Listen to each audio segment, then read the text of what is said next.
السلام عليكم ورحمة الله. الحمد لله وحده والصلاة والسلام على من لا نبي بعده. أعوذ بالله من الشيطان الرجيم. فصل لربك.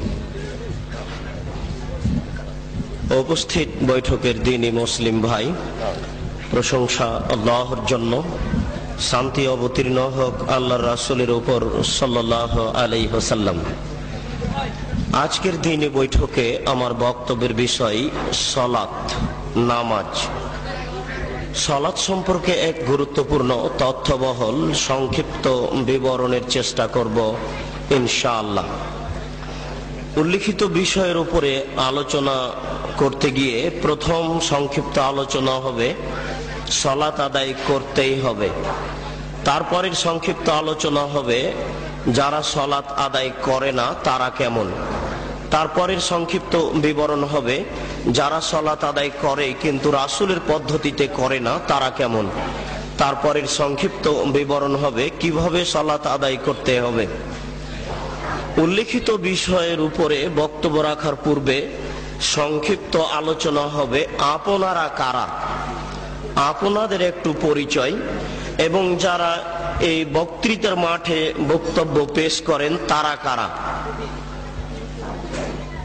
আপনাদের পরিচয়ে মহান আল্লাহ বলেন ওয়াকালু সামি'না ওয়া আতা'না। শ্রোতা হচ্ছে ওরাই যারা শোনে ও মানে। শুনে মানতে হয়, এটা নীতি। এই জন্যই হক কথা শুনতে হয়। আল্লাহ তাআলা আপনাদের ব্যাপারে বলেন ফাসআলু আহলা যিকরি ইন কুনতুম লা তা'লামুন বিল বায়িনাতি ওয়াজ জুবুর। হে দুনিয়ার অজানা মানুষ, তোমরা জানা মানুষের নিকটে জানো প্রমাণ সহকারে। আপনাদের এখানে আল্লাহ তাআলা দুইটি খুব গুরুত্বপূর্ণ কথা বলেছেন। তার একটি কথা হচ্ছে যাকে দাওয়াত দিয়েছেন তাকে জানা হতে হবে। প্রয়োজনে 5 জন 7 জনকে জিজ্ঞাসা করতে হবে অমুক ব্যক্তিকে আমরা বক্তব্য শোনার জন্য দাওয়াত দিতে চাচ্ছি, তিনি জানা কিনা। কেননা আল্লাহ তাআলা আপনাদেরকে বলছেন যে জানা মানুষের নিকটে জানতে হবে। দ্বিতীয় যেটা আল্লাহ আপনাদের বলেছেন সেটা হচ্ছে প্রমাণ সহকারে জানতে হবে। প্রমাণ ছাড়া ধর্মের কোনো কথা শোনাও যাবে না, মানাও যাবে না। বড় হুজুর বললেও হবে না, পীর সাহেব বললেও হবে না, বুজুর্গানে দিন বললেও হবে না। কিসের বুজুর্গানে দিন? স্বয়ং ওমর রাদিয়াল্লাহু তাআলা আনহু যদি কোনো কথা বলেন, কথার পিছনে যদি কোনো প্রমাণ না থাকে তাহলে তা গ্রহণীয় হবে না। কিসের বুজুর্গানে দিন?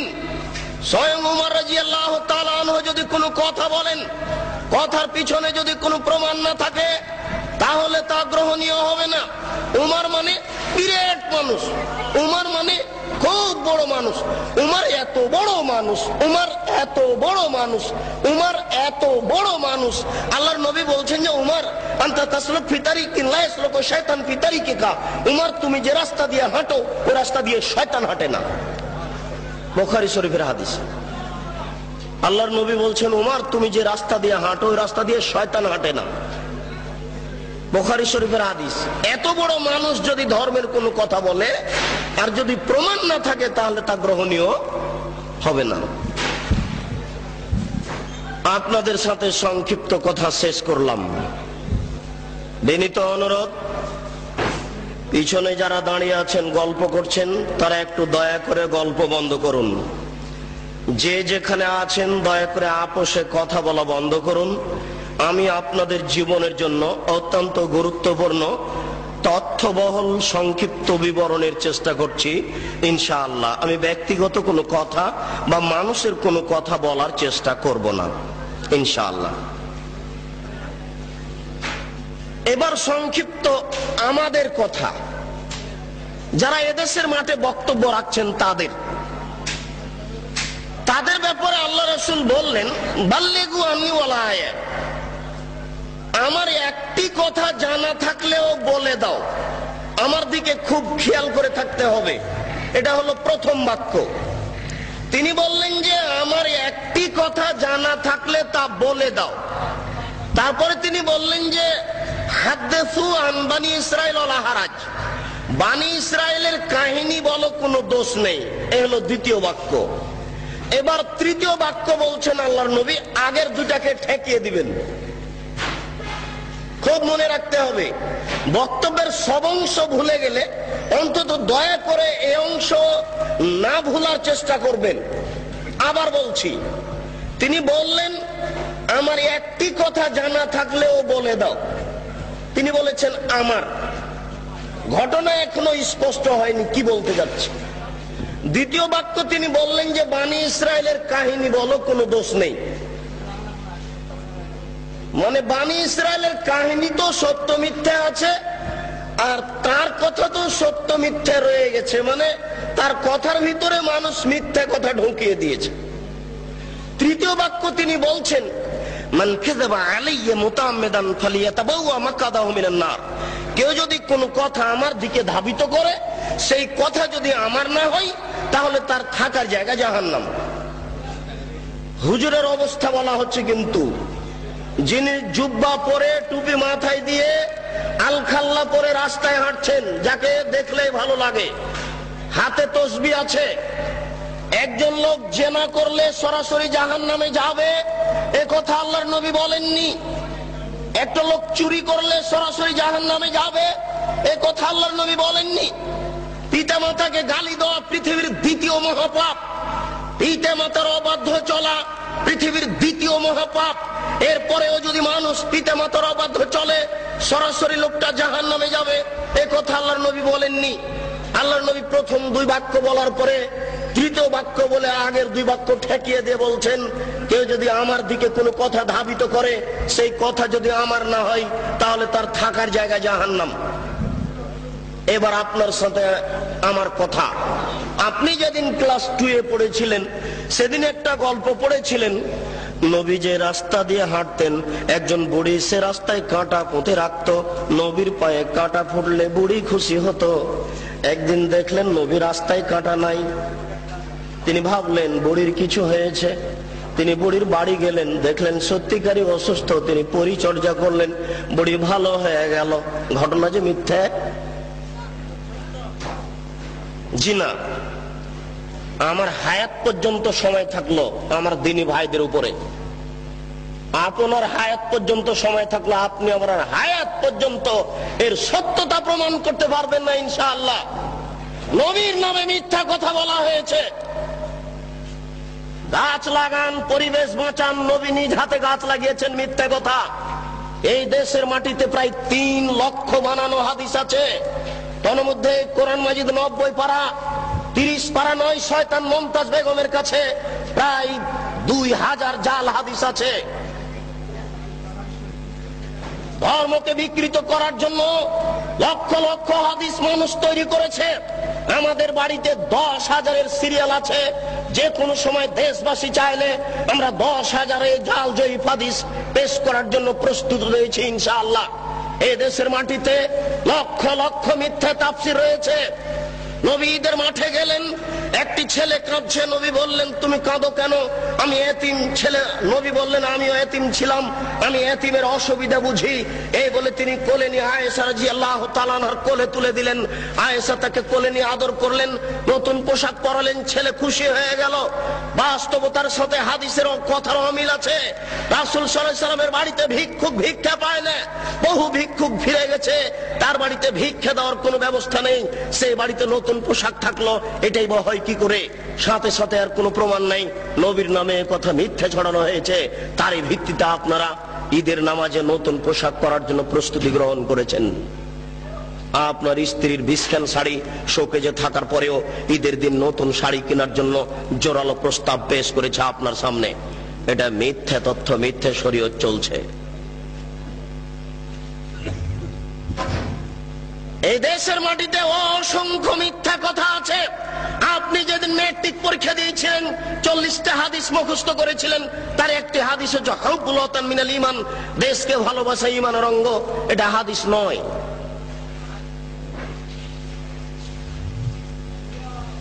আমি যেটা বলতে চাচ্ছিলাম সেটা হচ্ছে এই, আল্লাহর নবী আগের দুটি বাক্য ঠেকালেন, পরের বাক্য বলে তিনি বললেন বাল্লিগু আন্নী ওয়ালা আয়া, আমার একটি কথা জানা থাকলে বলে দাও। কথা বলার আগে চূড়ান্ত হতে হবে কথা আমার কিনা। তারপরে তিনি বললেন বনী ইসরাইলের কাহিনী বলো, কোনো দোষ নেই। বনী ইসরাইলের কাহিনীও সঠিক তো না, এটা চূড়ান্ত হতে হবে। এই দেশের মাটিতে অসংখ্য বনী ইসরাইলের কাহিনী পেশ করা হয়েছে। আইয়ুব আলাইহিস সালামের স্ত্রী রাহমা মাথার চুল কেটে দিয়েছিলেন, ধরা পড়েছিলেন, ইতিহাস মিথ্যে। আইয়ুব আলাইহিস সালামের শরীরে পোকা হয়েছিল, এই তাফসীর মিথ্যে। বনী ইসরাইলের এরূপ কাহিনী চলবে না। অসংখ্য মিথ্যা তাফসীর রয়েছে। ইব্রাহিম আলাইহিস সালাম 3 দিন 300 উট জবে করেছিলেন, এই তাফসীর মিথ্যে। ইব্রাহিম আলাইহিস সালাম ছেলেকে কুরবানি করার সময় চোখে কাপড় বেঁধেছিলেন, এই তাফসীর মিথ্যে। ইউসুফ আলাইহিস সালামের সাথে জুলাইখার বিবাহ হয়েছিল, এই তাফসীর মিথ্যে। দাউদ আলাইহিস সালাম জনৈক মহিলার প্রেমে পড়েছিলেন, এই তাফসীর মিথ্যে। হারুত মারুত দুইজন ফেরেশতা জোহরা নামক মেয়ের প্রেমে পড়েছিল, এই তাফসীর মিথ্যে। এই দেশের মাটিতে লক্ষ লক্ষ মিথ্যা তাফসীর আছে। এই দেশের তাফসীর মাহফিল বন্ধ করুন। দাখিল পাস শিক্ষক আপনাদের সামনে এসে একেবারে প্রধান মুফাসসির হয়ে মিথ্যা তাফসীর করে যাচ্ছে। এই তাফসীর মাহফিল বন্ধ করুন। পেশাজীবী বক্তাদের বক্তব্য বন্ধ করুন, সিজনাল বক্তব্য বন্ধ করুন, শরীয়ত বাঁচানোর চেষ্টা করুন। 12 মাস বক্তব্য চলবে, বর্ষার সিজনেও চলবে, এটাই শরিয়ত। কোরআন এবং সহিহ হাদিস ভিত্তিক আলেম ওলামা এই দেশের মাটিতে দিন প্রচার করবে, এটাই শরীয়ত। শীতকালীন মৌসুমকালীন এদেশের বক্তা পেশাজীবী হিসেবে তার জীবিকা নির্বাহের উদ্দেশ্যে আপনাদের সামনে মিথ্যা কথা বলে সকালে টাকা নিয়ে বিদায় হবে, আপনারা তাদেরকে সম্মান সহকারে বিদায় করবেন। এটা আপনাদের দিনের অপমান করা হচ্ছে। বিচারের কাঠগড়াতে যেদিন জবাব দিতে হবে সেদিন বুঝতে পারবেন শরীয়ত মিথ্যা কাকে বলে। আপনি একজন তার সহযোগী। আল্লাহ রাসূল আমাদেরকে বললেন এই 3টি বাক্য, পরের একটি বাক্য আল্লাহ রাসূল আমাদের লক্ষ্য করে বলেন কাফা বিল মারই কাযিবান ওয়া ইউহাদ্দিসু বিকুল্লি মা সামিআ। একজন মাওলানার মিথ্যুক হওয়ার জন্য এতটুকুই যথেষ্ট, শরীয়তের কোনো কথা তদন্ত না করে বলবে। একজন মাওলানা সাহেবের মিথ্যুক হওয়ার জন্য এতটুকুই যথেষ্ট, একটা শরীয়তের কোনো কথা তদন্ত না করেই বলবে। একজন মাওলানা সাহেবের মিথ্যুক হওয়ার জন্য এতটুকুই যথেষ্ট, শরীয়তের কোনো কথা তদন্ত না করেই বলবে। জনৈক মাওলানা সাহেব বলছেন আল্লাহর নবী কোন বাচ্চার মাথায় হাত দিলে সেই বাচ্চার মাথা থেকে আতরের সেন্ট ছড়িয়ে পড়তো, মিথ্যা কথা। জি না, এরকম তো ঘটেনি কোনোদিন। না, রাসূলের নামে এই কথা তো ছড়ানো যাবে না। যে কোনো কথা, যে কোনো কাহিনী আমরা জানি আস্তাগফিরুল্লাহ আল্লাযী লা ইলাহা ইল্লা হুয়াল হাইয়ুল কাইয়্যুম, ক্ষমা চাওয়ার এই দোয়া। আস্তাগফিরুল্লাহ রব্বি মিন কুল্লি যামবি ওয়া আতুবু ইলাইহি, আস্তাগফিরুল্লাহ রব্বি মিন কুল্লি যামবি ওয়া আতুবু ইলাইহি। এই দোয়া তো খুঁজে পাওয়া যায় না, রাসূলের নামে আসলো কি করে? কে জবাব দিবে? ঢাকা শহরের বংশালী হচ্ছে আহলে হাদিসের মূল ভিত্তি। বংশালের সুযোগ্য জ্ঞানী মানুষই জবাব দিবে। জবাবের জন্য ঢাকা বংশালী দায়ী মূলত, আমি এটাই মনে করি। এখানে আহলে হাদিসের মাদ্রাসা আগে স্থান পেয়েছে। বংশালের মানুষেরাই ঢাকা শহরে আগে থেকে ভিত্তি স্থাপন করেছে। আমরা গ্রাম প্রত্যন্তল থেকে একেবারে পল্লী এলাকা থেকে বংশালে যখন পৌঁছি তখনই মনে করি আহলে হাদিস অধ্যুষিত এলাকায় পৌঁছেছি। এটা আমাদের গৌরবের বিষয়। বংশালের বড় বড় সুবিজ্ঞ মানুষ এর জবাব দিবে। যেই দিন বুদ্ধি হয়েছে সেই দিন থেকে দেখেছি একফিরুল্লাহ লানা ওয়া লাকুম সালাম দেওয়ার সময়তে এই দোয়া পড়ে আসি। আমার শিক্ষক চাচা মক্তবে মসজিদে আমাদেরকে পিটিয়ে এই দোয়া মুখস্থ করিয়ে নিয়েছেন। এই দোয়ার ভিত্তি কোথায়? কে জবাব দিবে? জবাব দিবে কে? জবাব দেওয়ার জন্য কে প্রস্তুত রয়েছে? আমি সংক্ষিপ্ত আকারে বলে যাচ্ছি, এদেশের এক শ্রেণীর আলেম ধর্ম বিকৃত করছে। আপনারা এটা বিশ্বাস রাখেন তাহলে আপনারা হক পাওয়ার চেষ্টা করবেন। মাছ দিয়ে ভাত খায় মানুষ, কাঁটা ফেলে খায়, বুদ্ধি আছে, কাঁটা সহ খায় না। অতএব শরীয়ত যেটুকু জানতে চাইবে, যেটুকু জানতে হবে, সেটুকু প্রমাণ সহকারে জানতে হবে। আমরা শুনেছি আমাদের মা চাচারা গ্রামে বলতেন যে, এই শোনো, তোমরা মহিষের কুরবানি দিও না, মহিষের গায়ে লোম কম, গরুর কুরবানি দাও, গরুর গায়ে লোম বেশি। কেন? প্রত্যেক লোম সমান এক নেকি হবে। মিথ্যা কথা, নবীর নামে মিথ্যা কথা ছড়ানো হয়েছে, জাল হাদিস। কে জবাব দিবে? কিয়ামতের মাঠে নেকির পাল্লাই এই কুরবানির গরু, নাড়ি ভুঁড়ি সবকিছু ওই নেকির পাল্লাই চাপিয়ে দেওয়া হবে। এই হাদিস আমাদেরকে শোনানো হয়েছে, এই হাদিস মিথ্যে। এর জবাব কে দিবে? গরু দিয়ে, উট দিয়ে আকিকে চলে না, এই হাদিস মিথ্যে, এটা জাল হাদিস, রাসূলের উপরে এটা বানিয়ে ছড়ানো হয়েছে। এর জবাব কে দিবে? বাচ্চার কানের পাশে আজান দিতে হবে, এ কথা সত্য। ডান কানে আজান দিতে হবে, বাম কানে একামত দিতে হবে, এ হাদিস মিথ্যে। রাসূল এ কথা বলেননি, এই হাদিসের জবাব কে দিবে? মায়ের দিকে সোনজরে তাকালে কবুল হজের সমান নেকি হয়, এ হাদিস মিথ্যে। মায়ের পায়ের নিচে জান্নাত, এ হাদিস সত্য। মায়ের পায়ের নিচে জান্নাত, এ হাদিস ঠিক।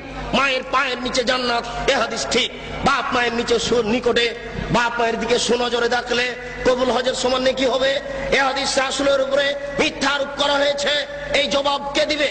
এই জন্য মনে রাখবেন, রাসূল সাল্লাল্লাহু আলাইহি ওয়াসাল্লাম একদা যাচ্ছিলেন মেরাজে জিবরাইল আলাইহিস সালামের সাথে। তিনি দেখলেন কতগুলি লোকের জিহ্বাকে আগুনের কেঁচি দিয়ে কেটে দেওয়া হচ্ছে, কতগুলি লোকের জিহ্বাকে আগুনের কেঁচি দিয়ে কেটে দেওয়া হচ্ছে। আল্লাহর নবী বললেন, মান হাউলায়ে? জিবরাইল, এরা কারা যাদের জিহ্বা কেটে দেওয়া হচ্ছে? জিবরাইল আলাইহিস সালাম বলেন, হাউলায়ে খুতবাইন মিন উম্মাতিক, এরা হচ্ছে আপনার উম্মতের বক্তা, যারা বক্তৃতা করে বেড়াতো, তাদের জিহ্বা আগুনের কেঁচি দিয়ে কেটে দেওয়া হচ্ছে। কি বুঝলেন? কি বুঝলেন? আর আমি কি বুঝালাম?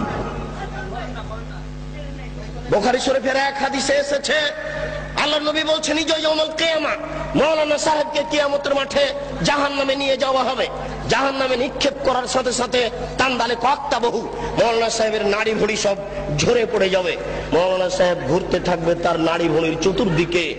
আপনারা তো শহরের মানুষ, বুঝতে পারবেন কিনা, আমরা তো পল্লীর মানুষ, এ কথা খুব ভালো বুঝি। ধান মাড়ার সময়তে, গরুর পায়ে ধান মাড়ার সময়তে গরু ধানের উপরে এইভাবে ঘুরে।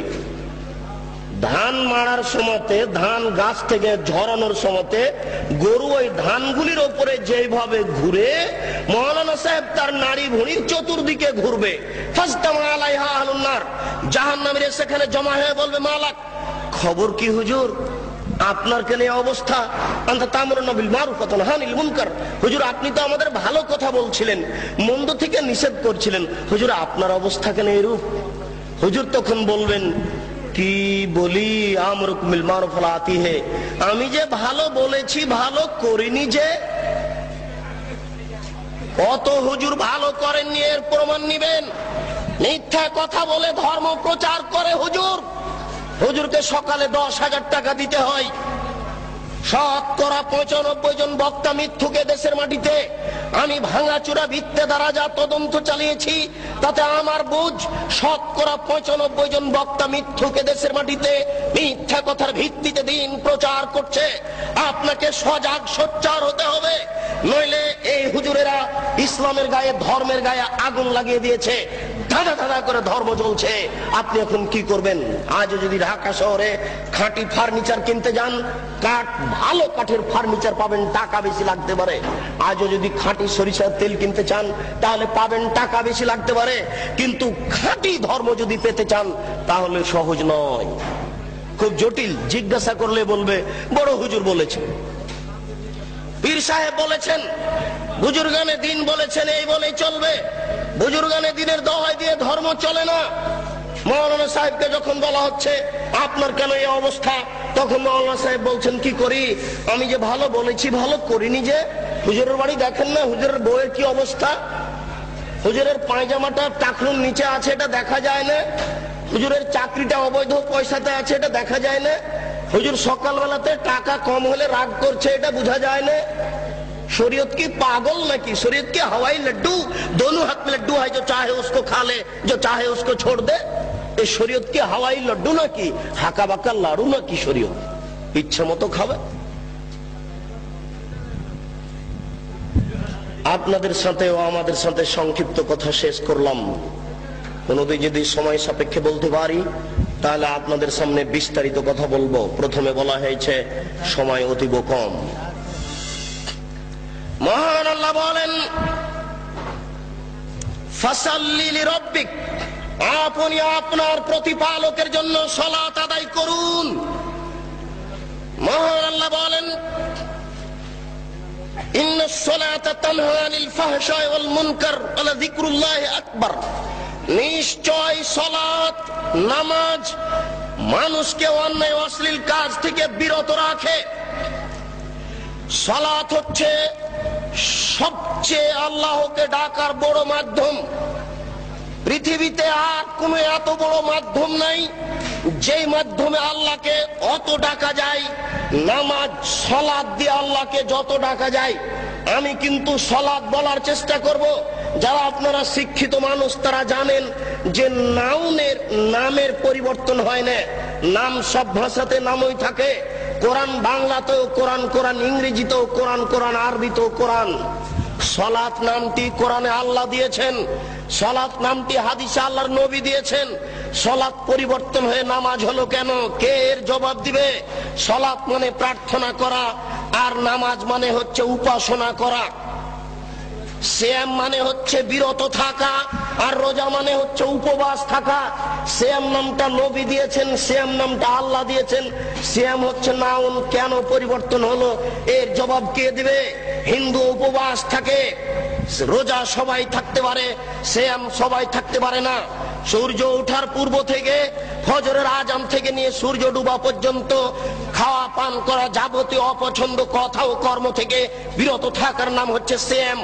মাথায় কাপড় না দিয়ে একটা মহিলা রোজা থাকতে পারে, সিয়াম থাকতে পারে না। যাবতীয় অপছন্দ কথা ও কর্ম থেকে বিরত থাকার নাম হচ্ছে সিয়াম। একজন মহিলা ছোট ব্লাউজ পরে রোজা থাকতে পারে, সিয়াম থাকতে পারে না। একজন ব্যবসায়ী মিথ্যা কথা বলে ব্যবসা করে রোজা থাকতে পারে, সিয়াম থাকতে পারে না। সিয়াম মানে হচ্ছে বিরত থাকা, আর রোজা মানে হচ্ছে উপবাস থাকা। ঘুম থেকে উঠে সকালে দাড়ি চাঁচার পরে বাজারে যাবে, এই ছেলে রোজা থাকতে পারে, সিয়াম থাকতে পারে না। অসম্ভব হতে পারে না। শরীয়ত এরকম নয়। শরীয়ত কারো ব্যক্তিগত ইচ্ছে চলে না, সে তার নিজের গতিতে চলে। রোজা থাকা সহজ হতে পারে, সিয়াম থাকা সহজ নয়। কে এর নাম দিলে ঈদ মুবারক, এর নাম হচ্ছে ঈদুল ফিতর, ঈদুল আজহা। কি করে হয়ে গেল ঈদ মুবারক? ঈদ মুবারক মানে কি? কে নাম দিল? কে এর জবাব দিবে? অতএব আল্লাহকে ডাকার সবচেয়ে বড় মাধ্যম হচ্ছে সালাত। সালাতের মাধ্যম দিয়ে আল্লাহকে বেশি ডাকা যায়। মহান আল্লাহ বলেন, হাফিজু আলাস সালাওয়াত ওয়াস সালাতিল উস্তা। তোমরা 5 ওয়াক্ত সালাতকে ঠিক মতো আদায় করো, বিশেষভাবে আসরের সালাতকে ঠিক মতো আদায় করো। নবী করিম সাল্লাল্লাহু আলাইহি সাল্লাম যখন মুআয ইবনে জাবালকে পাঠালেন ইয়ামান দেশে, তখন তিনি বললেন, মুআয মনে রাখো, ইন্নাকা তাতি আহলা কিতাবিন, তুমি যাচ্ছ ইহুদি খ্রিস্টানদের নিকটে দ্বীন প্রচার করতে। ফাদহুম ইলা শাহাদাতি লা ইলাহা ইল্লাল্লাহ, সর্বপ্রথম তুমি মানুষকে বলো আল্লাহ ব্যতীত কোনো মাবুদ নেই, মুহাম্মদ আল্লাহর রাসূল। মানুষকে সাক্ষী দিতে হবে আল্লাহ ব্যতীত কোনো মাবুদ নাই। সংক্ষিপ্ত সময়ের কারণে আপনার কাছে আমি কিছু বলে যেতে পারছি না। আমি সাক্ষ্য দিচ্ছি আল্লাহ ব্যতীত কোনো মাবুদ নাই। এ কথা বাংলাদেশের লোকেরা বুঝে না, সৌদি আরবের লোকেরা বুঝেছিল। সৌদি আরবের লোকের মাবুদ ছিল 360 জন। সৌদি আরবের লোকের নকল আল্লাহ ছিল 360 জন। মুহাম্মদ সাল্লাল্লাহু আলাইহি সাল্লাম বলেছিলেন, না 360 জন মাবুদ চলবে না, একজন উপরে আছে তাকে মানতে হবে। তখন আত্মীয় স্বজন বলেছিল, এ কি যেমন তেমন বোধ, এ কি যেমন তেমন খারাপ। আরে ইহুদি খ্রিস্টানরা তো অন্তত 3 জন মাবুদ মানে, এ বলছে যে 3 জনও নয়, মাত্র একজন সপ্তম আকাশের উপরে থাকে। এটা কি সহ্য করা যায়? একে হত্যা করতে হবে, নইলে বন্দী করতে হবে, নইলে দেশ থেকে তাড়িয়ে দিতে হবে। যে কোনো একটা সিদ্ধান্ত নিতে হবে। তিনি বলেছিলেন লা ইলাহা ইল্লাল্লাহ। তারা বুঝেছিল, আমি বুঝতে পারি না। আমি সাক্ষ্য দিচ্ছি আল্লাহ ব্যতীত কোনো মাবুদ নাই। আমি সাক্ষ্য দিচ্ছি আল্লাহ ব্যতীত কোনো মাবুদ নাই। এই কথা বলার পরে আপনার বাড়িতে যত মূর্তি সাজানো আছে এগুলো একটা রাখা যাবে না। আপনার বোকা স্ত্রীর শোকে যে মূর্তি সাজিয়ে রেখেছে, ছবি সাজিয়ে রেখেছে, একটা চলবে না। যদি আপনি রাখেন তাহলে আমি সাক্ষ্য দিচ্ছি আল্লাহ ব্যতীত কোনো মাবুদ নাই, এটা টিকবে না। গোলাপ শাহের মাজার টিকবে না, আমি সাক্ষ্য দিচ্ছি আল্লাহ ব্যতীত কোনো মাবুদ নাই, এই কথা বললে এই কবর টিকে না, উঁচু কবর টিকে না, বাঁধা কবর টিকে না, ছবি মূর্তি টিকে না, কোন দিবস পালন করা টিকে না, হ্যাঁ দেখে মানুষের ভাগ্য পরীক্ষা করা টিকে না, কোন প্রকার শিরক টিকে না। আমি সাক্ষ্য দিচ্ছি মুহাম্মদ সাল্লাল্লাহু আলাইহি সাল্লাম তার রাসূল, এই কথা বললে নিজ ইচ্ছায় কোনো ধর্ম চলে না। আপনি দান করলেন, মাওলানা সাহেব বললেন নারায়ে তাকবীর, মারহাবা, আল্লাহু আকবার, জি না, অসম্ভব চলবে না, এটা হুজুরের সুন্নাত। আর রাসূলের সুন্নাত হচ্ছে কেউ যদি হুজুরের হাতে দান করে তাহলে হুজুরকে বলতে হবে আল্লাহুম্মা সাল্লি আলাইহি আল্লাহুম্মা বারিক আলাইহি, এটা রাসূলের দেওয়া সুন্নাত। মুফাসসির সাহেব বলেন লা ইলাহা ইল্লাল্লাহ। মুফাসসির সাহেবের কি স্টাইল, বলতে বলতে মুফাসসির সাহেব একবার বলছেন কি তার ঢং, লা ইলাহা ইল্লাল্লাহ মুহাম্মাদুর রাসূলুল্লাহ, মুহাম্মদ রাসূলুল্লাহ তো জিকিরের সাথে লাগিয়ে দিচ্ছেন। মুফাসসির সাহেবের এটা জানা নাই যে জিকির হচ্ছে লা ইলাহা ইল্লাল্লাহ। আল্লাহ রাসূল বলেছেন আফজালু যিকরি লা ইলাহা ইল্লাল্লাহ ওয়া আফজালু দুআ আলহামদুলিল্লাহ, সবচেয়ে উত্তম জিকির হচ্ছে লা ইলাহা ইল্লাল্লাহ। এই পর্যন্ত শেষ। না, আমি বুঝাতে পারছি না, আমি মনে হয় আপনাদের বুঝাতে পারছি না, আমি স্পষ্ট নই, আমি কিন্তু চাঁপাই নবাবগঞ্জের মানুষ, এই হিসেবে আমার ভাষা আপনার কাছে কিছুটা অস্পষ্ট থেকে যেতে পারে। আপনার দিকে লক্ষ্য করে আমি পূর্ণ বুঝাতে পারছি কিনা এতে আমি সন্দেহের মধ্যে রয়েছি। আমি যদি পূর্ণ বুঝাতে না পারি তাহলে আমি সফলতা অর্জন করতে পারছি না। আমি বলছি লা ইলাহা ইল্লাল্লাহ মুহাম্মাদুর রাসূলুল্লাহ জিকিরে চলবে না, এটা প্রথম অন্যায়। দ্বিতীয় অন্যায়, তিনি জোরে বললেন কেন, তিনি জোরে বলতে বললেন কেন? আল্লাহ বলছেন চুপে বলো, নবী বলছেন চুপে বলো, আর মুফাসসির সাহেব বলছে জোরে বলো। এখন আপনারা কি করবেন দেখি?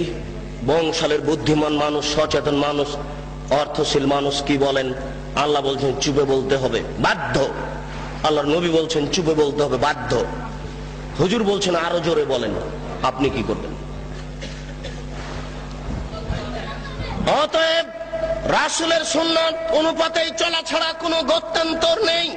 নবী করিম সাল্লাল্লাহু আলাইহি সাল্লাম বললেন মুআজ, শোনো, তারা যদি এটা মেনে নেই তাহলে তুমি বলো ইন্নাল্লাহ কাদ ফারাজা আলাইহিম খামসা সালাওয়াতিন ফিল ইয়াউমি ওয়াল লাইলা, 24 ঘন্টায় আল্লাহ তাআলা 5 ওয়াক্ত সালাত নামাজ ফরজ করেছেন, 5 ওয়াক্ত সালাত আদায় করতে হবে। সংক্ষিপ্ত বিবরণে বুঝলাম আল্লাহ তাআলা সালাত ফরজ করেছেন, নবী সালাত ফরজ করেছেন, সালাত আদায় করতেই হবে। ওযু করে নামাজ পড়তে হয়, পানি পাওয়া যায় না, বিনা ওযুতেই সালাত আদায় করতে হবে। পানিও নাই, মাটিও নাই, বিনা ওযুতে বিনা তায়াম্মুমে সালাত আদায় করতে হবে। পরিষ্কার কাপড় পরে সালাত আদায় করতে হয়, পরিষ্কার কাপড় নেই, যেই কাপড়ে পেশাব পায়খানা লেগে আছে, যেই প্যান্টে পেশাব লেগে আছে, আর কোনো পরিষ্কার কাপড় নেই, এই পেশাবওয়ালা কাপড়েই সালাত আদায় করতে হবে। পরিষ্কারও নেই, অপরিষ্কারও নেই, কোনো কাপড়ই নেই। ইরাকের কারাগারে ওই শয়তানেরা উলঙ্গ করে রেখেছে ওই মুসলমান ভাইকে, ও এখন এই উলঙ্গ অবস্থাতেই সালাত আদায় করবে, এটাই রাসূলের আদেশ। একজন মহিলা ও পুরুষ পরিষ্কার কাপড় পরে সালাত আদায় করবে, পরিষ্কার নেই, অপরিষ্কার কাপড় পরে সালাত আদায় করবে। পরিষ্কারও নেই, অপরিষ্কারও নেই, কোনো কাপড়ই নেই, উলঙ্গ নগ্ন অবস্থায় সালাত আদায় করবে, করতেই হবে। পশ্চিম দিকে মুখ করে সালাত আদায় করতে হয়, পশ্চিম বুঝা যায় না, দিনে পশ্চিমে সালাত আদায় করতে হবে। শত্রু তাড়া দিয়েছে, দৌড়ানো অবস্থায় সালাত আদায় করতে হবে। দাঁড়িয়ে সালাত আদায় করতে হয়, দাঁড়িয়ে থাকা যায় না, বসে সালাত আদায় করতে হবে, বসে থাকা যায় না, শুয়ে বিছানায় শুয়ে সালাত আদায় করতে হবে, করতেই হবে। সালাত আদায় করতে হবে না এরকম কোন পরিস্থিতি অন্তত পুরুষের জন্য নেই। মহিলার জন্য দুই একদিন কিছুদিন আছে, পুরুষের জন্য এরকম কোন সময় নাই যে সময়ে সালাত আদায় করতে হবে না, এরকম কোন পরিস্থিতি নেই। মাওলানা আশরাফ আলী থানভী হানাফি রাহিমাহুল্লাহ একটা ফতোয়া দিয়েছেন, যদিও ফতোয়াটি ঠিক হয়নি। তিনি বলছেন একজন মহিলার যদি অর্ধেক বাচ্চা প্রসব হয় আর অর্ধেক বাচ্চা প্রসব হতে যদি বাকি থাকে, তাহলে অর্ধেক বাচ্চা নিয়ে যদি নামাজের টাইম হয়ে যায় তাহলেও তাকে নামাজ পড়তে হবে।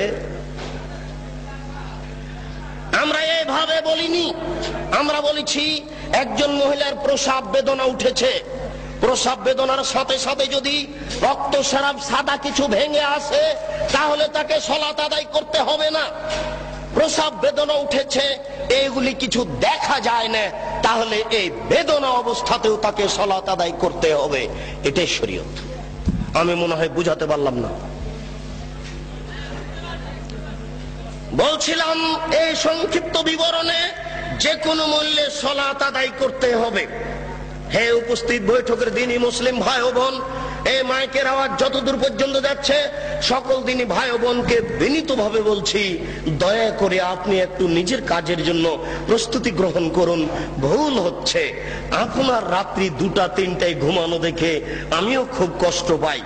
দেখুন, জীবজন্তু পশু প্রাণী সবাই আল্লাহকে মূল্যায়ন করেন, সবাই আল্লাহকে দাম দেয়, কিন্তু আদম সন্তান আল্লাহর কোনো 5 পয়সা দাম দিতে চায় না। ও একেবারে এশার সালাতের পরে ঘুমানোর কথা ছিল, ঘুমাচ্ছে রাত 2টার সময় 3টার সময়। সবাই টিভি ভিসিআর নিয়ে ব্যস্ত। সকাল 8টায় উঠছে, আল্লাহকে ডাকতে হবে, আল্লাহর কাছে কিছু চাইতে হবে, প্রার্থনা করতে হবে, ক্ষমা চাওয়ার কিছু কথা বলতে হবে। এটা কেউ পরোয়া করে না, বিবেচনা করা উচিত ছিল। সংক্ষিপ্ত বিবরণ, যারা সালাত আদায় করে না তারা কেমন? নবী করিম সাল্লাল্লাহু আলাইহি সাল্লাম বলেন, মান তারাকা সালাত মুতাআম্মিদান ফাকাদ কাফারা। কেউ যদি ইচ্ছাকৃত সালাত ছেড়ে দেয় তাহলে সে কাফের হয়ে গেল। রাসূল সাল্লাল্লাহু আলাইহি সাল্লাম এক বৈঠকে বলেন, বাইনাল আবদু ওয়া বাইনাল কুফরি তারকুস সালাত। যারা সালাত আদায় করে আর যারা সালাত আদায় করে না এদের পার্থক্য হচ্ছে, যারা সালাত আদায় করে তারা মুসলমান, যারা সালাত আদায় করে না তারা কাফের। আল্লাহ রাসূল এইভাবে বলছেন। আসহাবু মুহাম্মাদিন সাল্লাল্লাহু আলাইহি সাল্লাম লা ইয়ারাউনা তারকুল কুফরুন গায়রা সালাত। মুহাম্মদ সাল্লাল্লাহু আলাইহি সাল্লামের সঙ্গী সাথীরা সালাত ব্যতীত অন্য কিছু ছেড়ে দিলে কাফের মনে করতেন না, কিন্তু সালাত ছেড়ে দিলে কাফের মনে করতেন। এই বাচ্চা যারা বসে আছেন তারা একটু খেয়াল করবেন, কোনো বাচ্চা যেন নড়াচড়া না করে। এমনকি আশেপাশে যারা আছেন তাদের প্রতি একটু খেয়াল করবেন, কোনো মানুষ যেন হাঁটাহাঁটি না করে। বিনীত অনুরোধ করছি, আপনার জরুরি প্রয়োজন থাকলে দয়া করে একটু সরে পড়ুন। আপনি একটু দূরে গিয়ে আপনার প্রয়োজন সারার চেষ্টা করুন। আমি আপনার একজন মেহমান, আপনি আমাকে মূল্যায়ন করার চেষ্টা করুন, আপনাকে আমি সম্মান করার চেষ্টা করব। আপনি যদি হেঁটে বেড়ান তাহলে আমি বুঝবো আপনি আমাকে অপমান করছেন। যারা আজকে দিনী বৈঠকে উপস্থিত হয়নি তাদের প্রতি আমি দুঃখিত। যারা আজকে দিনী বৈঠকে উপস্থিত হয়নি, যারা আশেপাশের বাড়িতে বসে আছে, ঘুমিয়ে আছেন, তাদের প্রতি আমি দুঃখিত। বিচারের কাঠগড়া আমি তাদের দেখে ছেড়ে দেব। শুধু চাঁপাইনবাবগঞ্জ থেকে আমি দিন প্রচারের জন্য আসবো, এখানে আমি কোনো মিথ্যা কথা বলতে আসিনি, আমি ব্যক্তিগত কোনো কথা বলতে আসিনি, এখানে আমি কোনো কিস্সা কাহিনী বলতে আসিনি। আপনার দরজা আমি এসেছি, আপনি বাড়িতে ঘুমিয়ে আছেন কেন? আপনি কি মনে করছেন? আমি মনে করছি আপনি আমার সাথে অন্যায় আচরণ দেখালেন। বলছিলাম, হে আমার দিনী ভাই, রাসূল সাল্লাল্লাহু আলাইহি সাল্লাম বলেন, উমিরতু আন উকাতিলান নাস হাত্তা ইয়াকুলু লা ইলাহা ইল্লাল্লাহ ওয়া ইউকিমুস সালাহ ওয়া ইউতুজ যাকাত। আমাকে বলা হয়েছে মানুষের বিরুদ্ধে আমি যুদ্ধ চালিয়ে যাব যতক্ষণ পর্যন্ত লা ইলাহা ইল্লাল্লাহ না বলবে এবং যতক্ষণ পর্যন্ত সালাত আদায় না করবে। যারা সালাত আদায় করে না তাদের বিরুদ্ধে আমি যুদ্ধ চালিয়ে যাব, মারব না হয় মরব। যারা সালাত আদায় করে না, নারী হোক পুরুষ হোক, তাদের বিরুদ্ধে আমি যুদ্ধ চালিয়ে যাব, মারব না হয় মরব। রাসূল সাল্লাল্লাহু আলাইহি সাল্লাম বলেন, যারা সালাত আদায় করলো আসামু মিন্নি দিমাহুম ওয়া মালাহুম, যারা সালাত আদায় করলো তারা তাদের রক্তকে, তারা তাদের অর্থকে নিরাপদে করে নিল। এই বাক্যের অর্থ আপনি কি বুঝলেন? যারা সালাত আদায় করে না তাদের অর্থ লুটে নেওয়া যায়, যারা সালাত আদায় করে না তাদের রক্ত বৈধ। আল্লাহ রাসূল বলছেন, যারা সালাত আদায় করলো তারা তাদের অর্থকে, তারা তাদের সম্পদকে, রক্তকে নিরাপদে করে নিল। তাই তো সেই কালে ইমাম আহমদ ইবনে হাম্বল বলেছেন, যারা সালাত আদায় করে না তাদের কুরবানি করতে হবে। ইমাম আবু হানিফা রাহিমাহুল্লাহ বলেছেন, যারা সালাত আদায় করে না তাদের জেলখানায় বন্দী করতে হবে। আরবি বিদ্বানগণ বলেছেন, বর্তমান আরবি বিদ্বান বলছেন, যারা সালাত আদায় করে না, স্ত্রী করে স্বামী করে না, বিবাহ থাকবে না, বিচ্ছিন্ন হয়ে যাবে, বলাই লাগবে না, এমনিতে বিবাহ কেটে গেছে।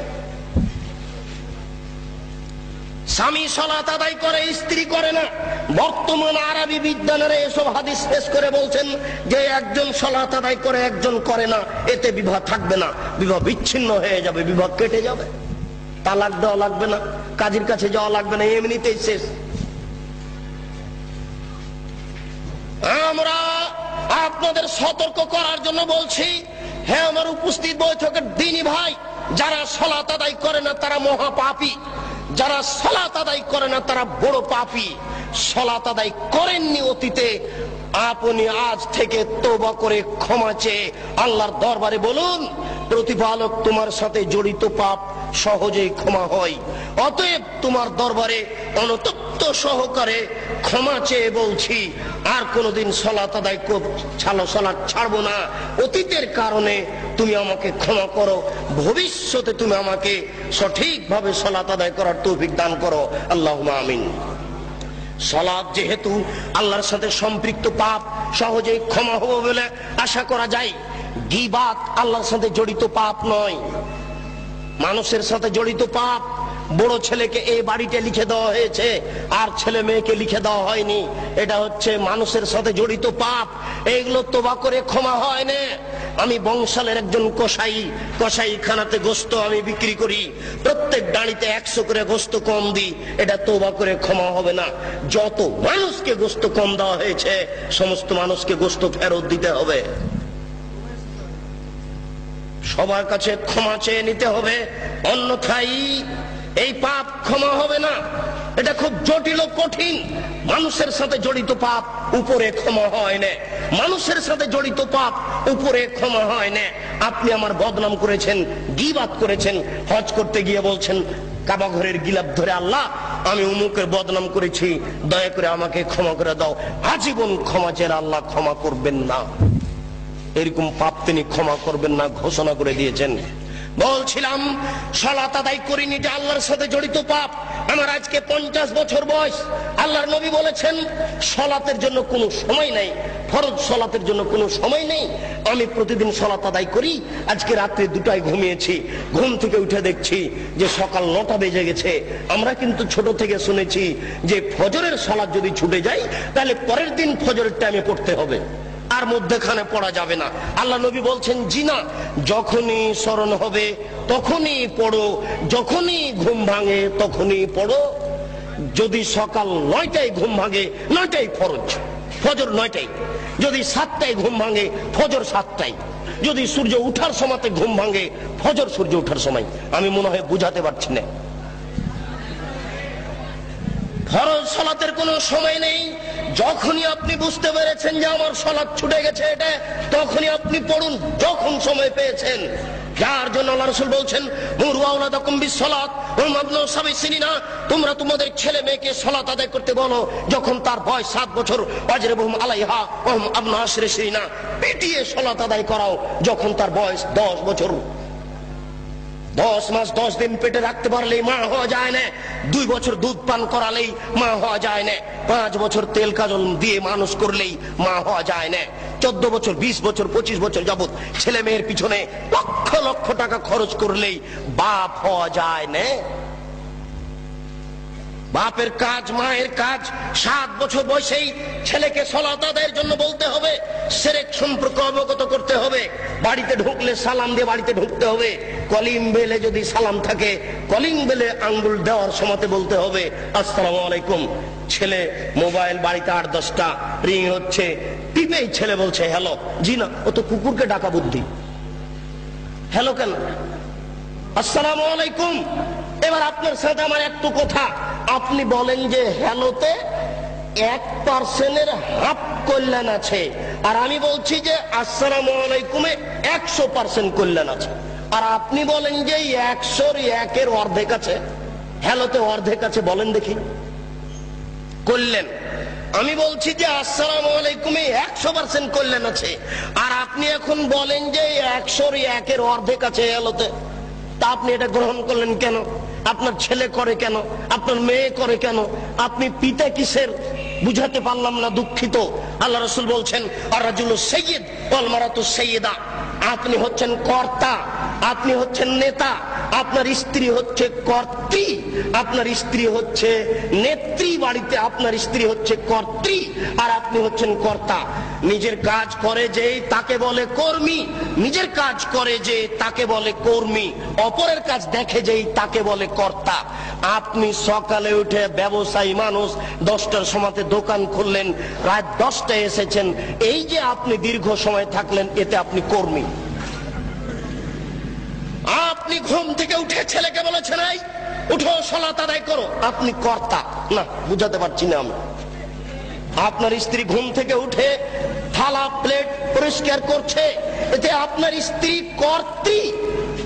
আপনার স্ত্রী ঘুমানোর সময়তে বলবে বৌমাকে বেটিকে, এই শোনো, ডান কাতে শো, দোয়া পড়ে শো।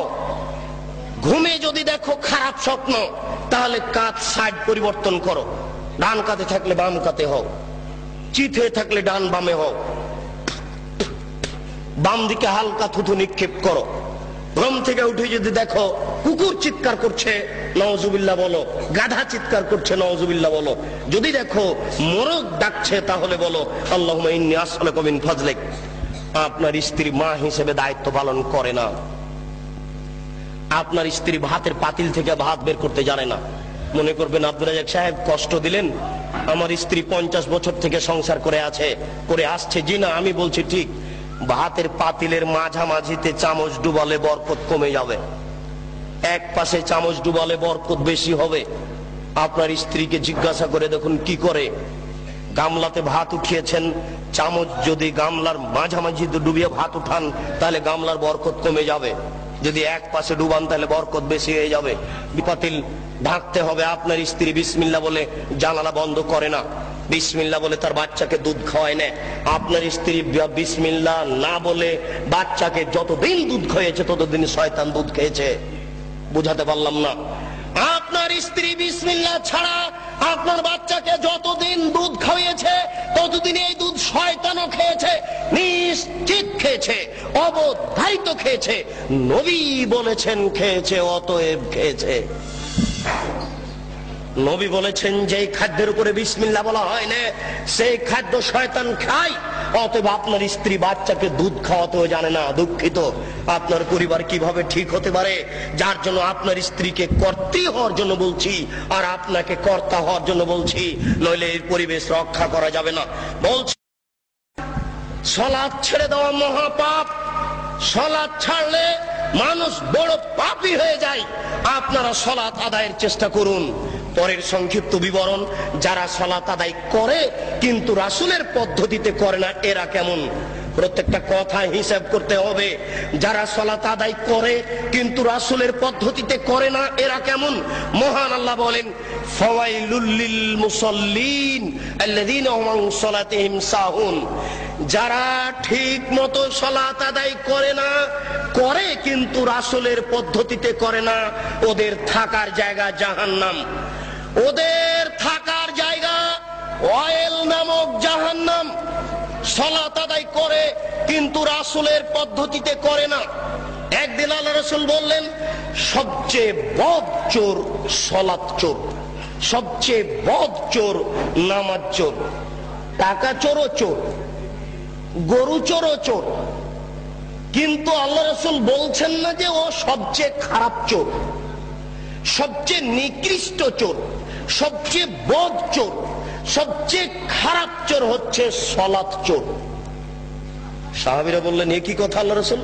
মানুষ কি সালাত চুরি করতে পারে? সালাত কি চুরি করা বস্তু? কি বলছেন আল্লাহর নবী, আমরা বুঝতে পারছি না। আল্লাহ রাসূল বললেন, শোনো, মাল্লাম ইতুম রুকুহা ওয়া সুজুদাহা, যারা রুকু সিজদা ঠিকমতো আদায় করে না, এরাই হচ্ছে নামাজ চোর, এরাই হচ্ছে সবচেয়ে বদ চোর, এরাই হচ্ছে নিকৃষ্ট চোর। রুকু সিজদা ঠিক মতো আদায় না করলে সালাত হবে না। এক ব্যক্তি মসজিদে ঢুকে 2 রাকাত সালাত আদায় করলো, দেখেন পাশে এই কণ্ঠ আওয়াজটা আসলো কিসের? খুব খেয়াল করে থাকবেন আশেপাশে। 2 জন দাঁড়িয়ে কোনো জায়গাতে যেন গল্প না করে। যে কোনো জায়গাতে 2 জন বসে গল্প করলে সে গল্প ভেঙে দেওয়ার চেষ্টা করুন। একজন মুসল্লি মসজিদে ঢুকে দুই রাকাত সালাত আদায় করে আল্লাহ রাসূলকে সালাম দিল। আল্লাহ রাসূল বললেন, সাল্লি ফাইন্নাকা লাম তুসাল্লি, এই তুমি সালাত আদায় করো, তুমি সালাত আদায় করনি। লোকটি আবার সালাত আদায় করলো, আল্লাহ রাসূলকে সালাম দিল। আল্লাহ রাসূল বললেন, সাল্লে, সালাত আদায় করো, ফাইন্নাকা লাম তুসাল্লি, তুমি সালাত আদায় করনি। আল্লাহ রাসূল, লোকটি আবার সালাত আদায় করলো, আল্লাহ রাসূলকে সালাম দিল। আল্লাহ রাসূল বললেন, সাল্লি, তুমি সালাত আদায় করো, ফাইন্নাকা লাম তুসাল্লি, তুমি সালাত আদায় করনি। তখন লোকটি বলছে, আল্লিমনি কাইফা উসাল্লি, আমি এর চেয়ে ভালো করে সালাত আদায় করতে পারবো না, কিভাবে সালাত আদায় করতে হবে তা বলে দেন।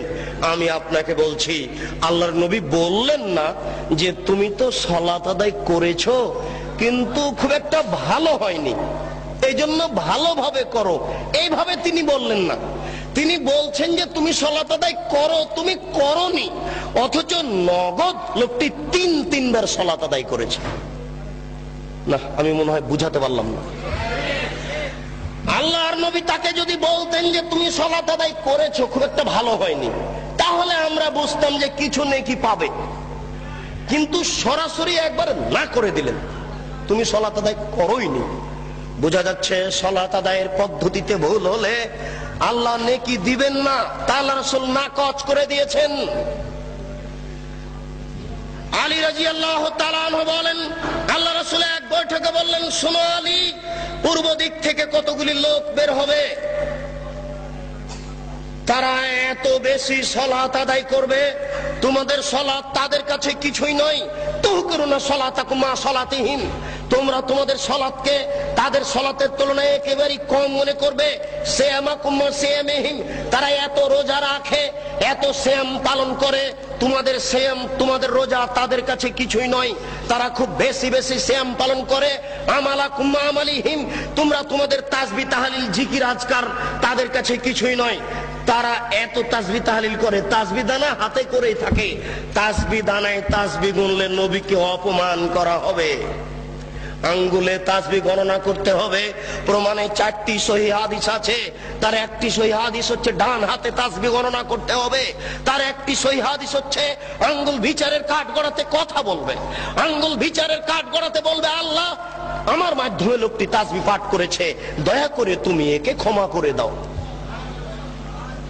তাসবিহ দানায় তাসবিহ গণনা করা রাসূলের সুন্নাত নয়। আল্লাহ রাসূল বলছেন, তারা এত তাসবিহ তাহলিল জিকির আজকার করবে, তোমাদের জিকির তাদের কাছে কিছুই নয়, তোমাদের সালাত, তোমাদের নামাজ, তোমাদের রোজা, তোমাদের জিকির আজকার তাদের কাছে কিছুই নয়। শোনো আলী, ইন্নামা তাজুদুনা ফাকতুলহুম, তোমরা যদি তাদের পাও তাহলে তাদের কুরবানি করো। ওয়াইন্না মিন আজরি লিমান কাতালাহুম, যারা তাদের হত্যা করতে পারবে তারাই সবচেয়ে বেশি নেকি পাবে, যারা তাদের হত্যা করতে পারবে তারাই সবচেয়ে বেশি নেকি পাবে। নেন এবার এক শ্রেণীর নামাজিকে আল্লাহ রাসূল হত্যা করতে বললেন, এক শ্রেণীর রোজাদারকে আল্লাহ রাসূল হত্যা করতে বললেন, এক শ্রেণীর জিকির আজকারকারীকে আল্লাহ রাসূল হত্যা করতে বললেন। আমি এখন যদি আপনাকে বলি এই, তাহলে আপনি কষ্ট পাবেন। আপনি হাদিসটি বুখারী মুসলিমের নিজে পড়ে দেখুন, বিবেচনা করুন, চিন্তা ভাবনা করুন। ওই যুগ আর নেই যে যুগে আপনার সামনে আমি ধুলা ছিটিয়ে চলে গেলাম চোখের সামনে। এখন বুখারী বাংলায়, মুসলিম বাংলায়, আবু দাউদ, নাসাই, তিরমিজি সব বাংলায়। আপনিও কালকে সকালে এই হাদিসগুলি পড়ে দেখতে পারেন, আপনি যাচাই বাছাই করুন। আপনি বিবেকবান মানুষ, আপনার বিবেকের সামনে একটা অহেতুক কথা বলে চলে যাব, এটা হয় না। ওই সময় পার হয়ে গেছে, এখন নগদ বুঝার সময় এসেছে। আল্লাহ রাসূল বলছেন, আলী শোনো, তাদেরকে যদি তোমরা হত্যা করতে পারো, যে ব্যক্তি হত্যা করতে পারবে সেই সবচেয়ে বেশি নেকি পাবে। তাহলে বোঝা যাচ্ছে যে সব সালাত আল্লাহর দরবারে কবুল হবে না। কবুল হওয়া তো দূরের কথা, ওই ব্যক্তি হচ্ছে হত্যার যোগ্য। কেন?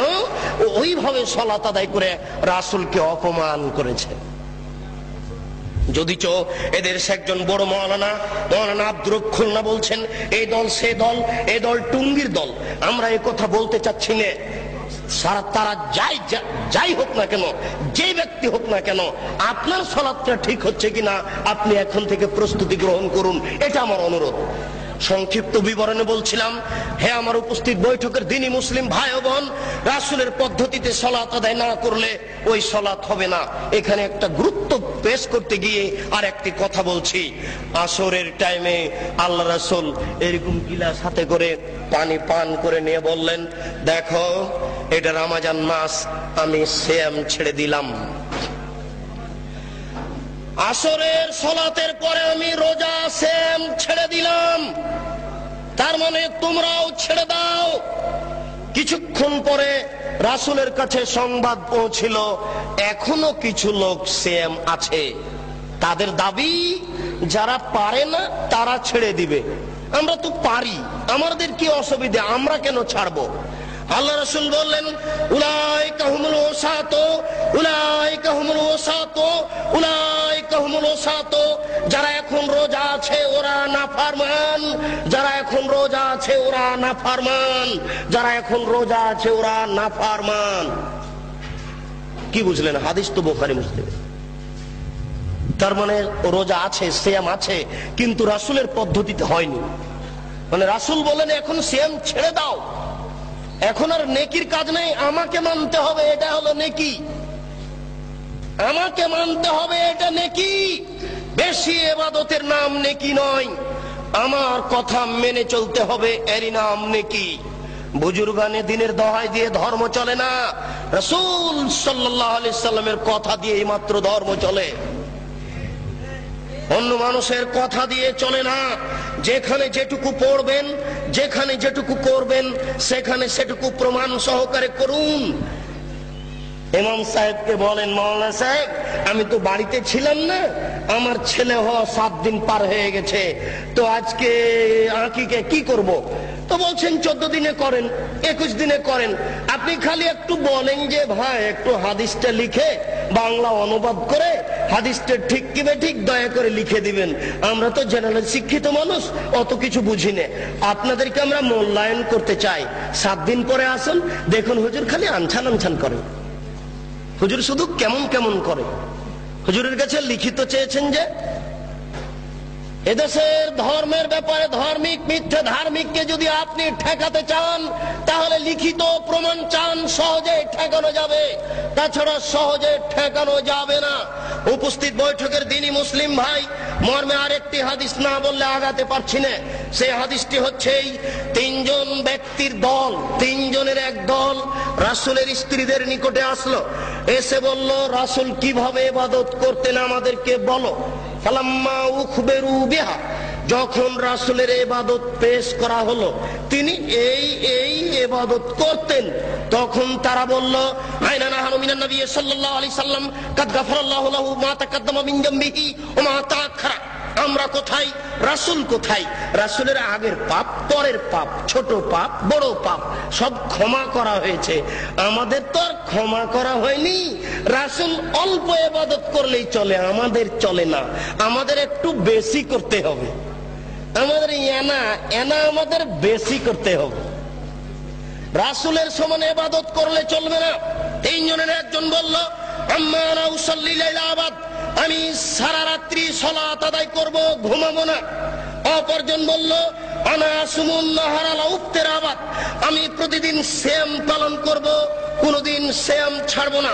অপরজন বলল, ফালা আতাজাওয়াজ, আমি বিবাহ করব না, বিবাহ করলে সাংসারিক ঝামেলা আসবে, ছেলে মেয়ে হবে, টাকা পয়সার সমস্যা লাগবে, ওই ঝামেলাই বাদ।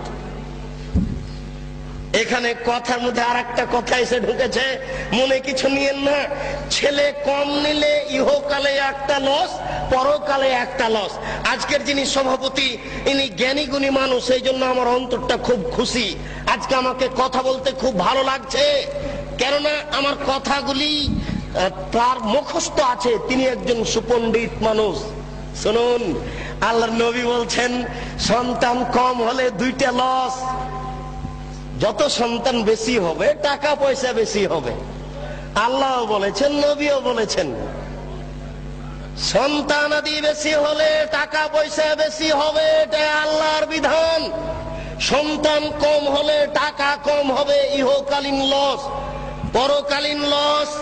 আল্লাহর নবী বলেছেন, কোন বাচ্চা ছেলে যদি মারা যায় তাহলে বিচারের কাঠগড়াতে বাপের এই কাপড় ধরে নিয়ে বলবে আল্লাহকে, আল্লাহ আমার বাপ মাকে জান্নাতে না দেওয়ার পূর্ব পর্যন্ত আমরা জান্নাতে যাব না। বাচ্চা বেঁকে বসবে। বুখারী মুসলিমের হাদিস, বাচ্চা বলবে আমার পিতা মাতাকে জান্নাতে দেন তারপরে। এখন আপনার ছেলে মেয়ে তো মাত্র দুইটা, কয়জন মরে কয়জন থাকে? আপনারা কিন্তু 8-10 ভাই বোন সবাই যত এখানে আছেন, সবাইকে যদি বলি আপনারা কয়জন, তো কেউ বলবেন 5, 7, 8, 10 এরকম। আর আপনার কয়টা? 2টা 3টে। তাহলে কয়জন মরে কয়জন থাকে? লস এখানে হচ্ছে।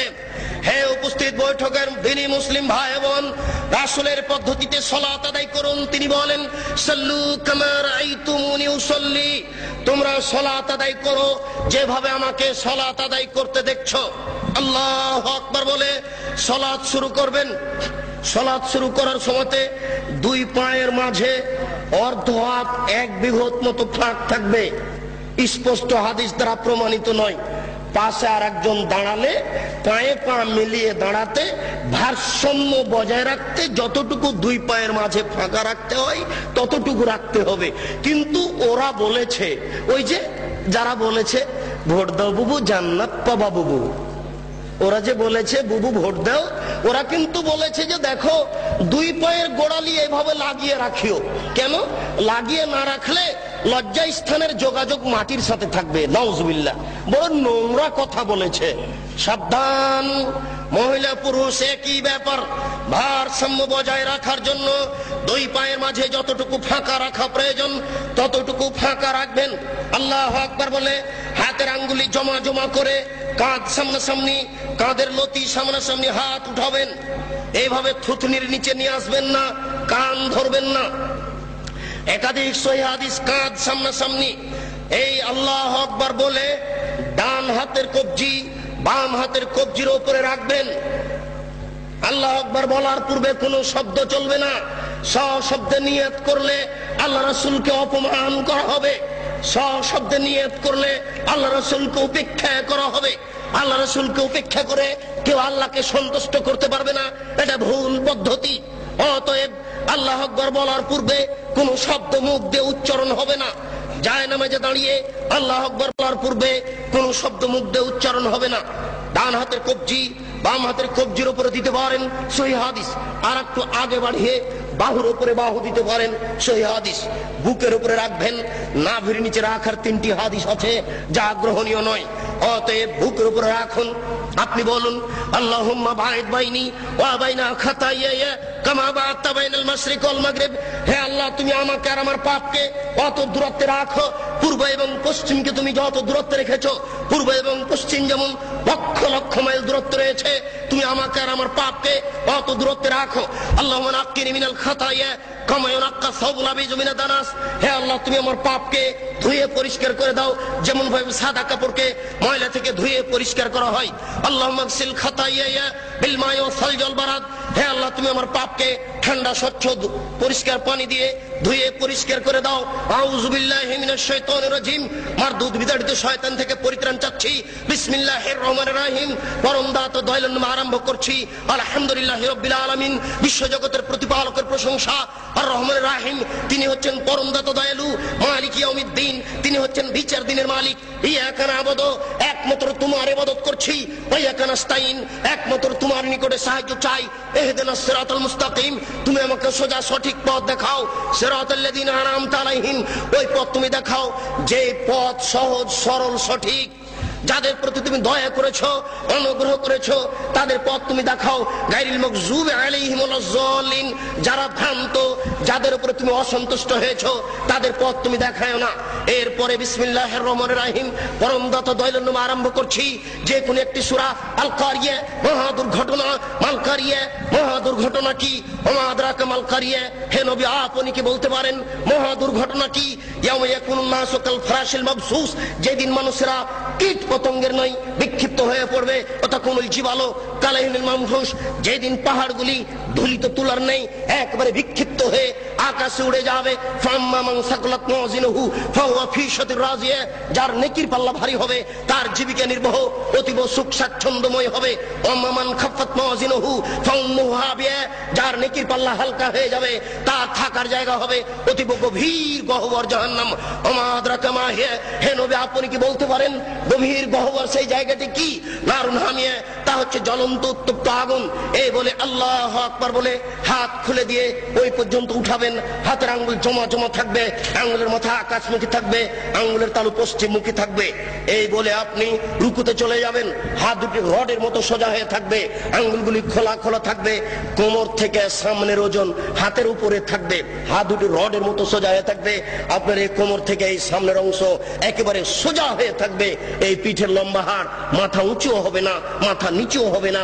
একাধিক সহিহ হাদিস আঙ্গুল খুলে খুলে রেখে আপনি বলবেন সুবহান রাব্বিয়াল আযীম। উঁচু আল্লাহর পবিত্রতা বর্ণনা করছি যতবার ইচ্ছে, 3 বারের হাদিস ঠিক নয়, 10 বারের হাদিস ঠিক নয়। নইলে আপনি বলতে পারেন সুবহানাকা আল্লাহুম্মা রাব্বানা ওয়া বিহামদিকা আল্লাহুম্মা গফিরলি, হে আল্লাহ তোমার প্রশংসা সহকারে পবিত্রতা বর্ণনা করছি, দয়া করে তুমি আমাকে ক্ষমা করে দাও, যতবার ইচ্ছে। এরপরে যত দোয়া আছে আপনি বলতে পারেন সামি আল্লাহু লিমান হামিদা রাব্বানা লাকাল হামদ হামদান কাসীরান তাইয়িবান মুবারাকান ফি। আল্লাহ ওই লোকের প্রশংসা শুনলো যে তার প্রশংসা করলো, খুব তার প্রশংসা, বরকতময় তার প্রশংসা। আকাশ পরিমাণ প্রশংসা, জমিন পরিমাণ প্রশংসা, আকাশ জমিনের মধ্যে যে ফাঁকা রয়েছে এই পরিমাণ প্রশংসা। বিলামা শাইতা মিন শাইদ, বাদু তুমি কত প্রশংসা চাও তা আমি জানি না, তুমি যত চাও তত তোমার প্রশংসা। এই বলে আপনি সিজদায় চলে যাবেন। উল্লেখ্য যে এতদিন পর্যন্ত যেভাবে সিজদা দিচ্ছিলেন আজকে তার থেকে একটু নাক কপাল আগিয়ে রাখবেন 8-10 আঙ্গুল, যেন পিঠের লম্বা হাড় একেবারে সোজা হয়ে যায়।